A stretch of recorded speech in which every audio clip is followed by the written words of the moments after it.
नमस्कार मित्रांनो. हुकुमाची राणी ही या मालिकेच्या आजच्या भागात आपण बघतोय की तनिषा प्रचंड रागामध्ये असते. तिचा आजचा प्लॅन पूर्णपणे फ्लॉप झाल्यामुळं तिला स्वतःवरच खूप चीड आलेली असते.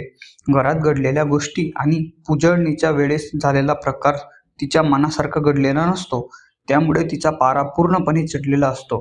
ती कुणाचेही ऐकून घेण्याच्या मनस्थितीत नसते आणि तिचा चेहरा पाहूनच समजतं की आजचा दिवस तिच्या अपयशामुळे अगदी वाईट गेलाय.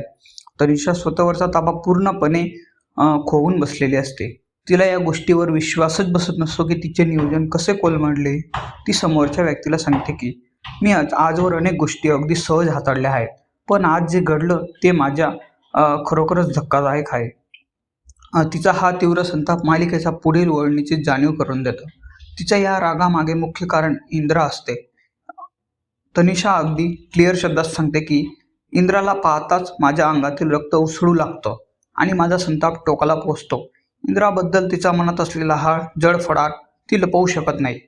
तिला इंद्रा फक्त आणि फक्त स्वतःचा हवा असतो, इतर कोणाचाही नाही. तनिषाच्या मनात इंद्राविषयी एक वेगळाच हव्यास निर्माण झालेला असतो. ती अगदी ठामपणे सांगते की इंद्रावर फक्त माझाच अधिकार असायला हवा.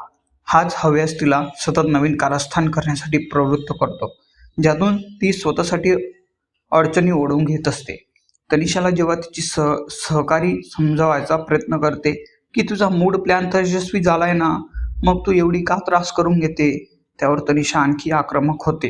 ती स्पष्ट करते की वरवर पाहता जरी काही गोष्टी घडल्यासारख्या वाटल्या असल्या तरी मला इंद्रा हवा आहे आणि आजच्या वागण्याने माझा खरा हेतू साध्य झालेला नाही.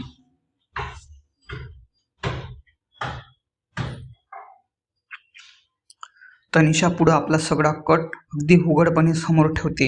ती सांगते की आजचा हा सगळा प्रकार म्हणजे माझ्या मोठ्या आणि खऱ्या प्लॅनचा फक्त एक लहानसा भाग होता. ती आपल्या सहकाराला सांगते की उगाचच घाईघाईने घाबरून जाऊ नका, कारण माझा हा खरा मास्टर प्लॅन अजून बाकी आहे. मालिकेतील या संभाषणातून स्पष्ट होते की तनिषा आणि इंद्रा आणि राणी यांच्यात कायमस्वरूपी दुरावा निर्माण करण्यासाठी मोठा डाव रचला होता. तिचा मुख्य हेतू या दोन जवळच्या व्यक्तींमध्ये खटके उडवून त्यांच्या टोकाचे भांडण लावणे हा होता. त्या दोघांनी एकमेकांचे तोंड सुद्धा पाहू नये आणि त्याच्यात प्रचंड गैरसमज निर्माण व्हावा, हाच तिचा पक्का इरादा असतो. तनिषा आपल्या बोलण्यातून हेच दाखवून देते की तिला त्या दोघांनी एकत्र पाहणे अजिबात सहन होत नाही. त्यांच्यात जितके जास्त अंतर वाढेल तितका तिचा मार्ग सोपा होईल, तिला असे वाटते. त्यासाठी तिने अगदी पद्धतशीरपणे त्यांच्यात विष कालवण्याचा प्रयत्न केला होता.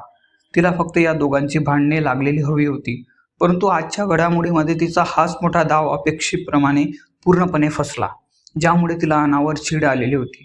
तिला वाटले की या प्लॅनमुळे त्या दोघांमध्ये कधी ना कधीही भरून निघणारी दरी निर्माण होईल, पण प्रत्यक्षात तसे न घडल्यामुळे ती खूप संतापलेली असते. शेवटी तनिषा स्वतःला सावरत पुन्हा एकदा आपल्या त्याच धोकादायक कटावर लक्ष केंद्रित करते. ती शांत बसत आपल्या सहकाराला देखील धीर धरण्यास सांगते. इंद्रा आणि राणीच्या नात्यात कायमची फूट पाडण्यासाठी ती पुढे कोणते नवीन डाव टाकणार याची एक जबरदस्त उत्सुकता या भागातून प्रेक्षकांना पाहायला मिळते. तर आजचा रिव्ह्यू कसा वाटला मित्रांनो, तसं मला नक्की सांगा. धन्यवाद मित्रांनो.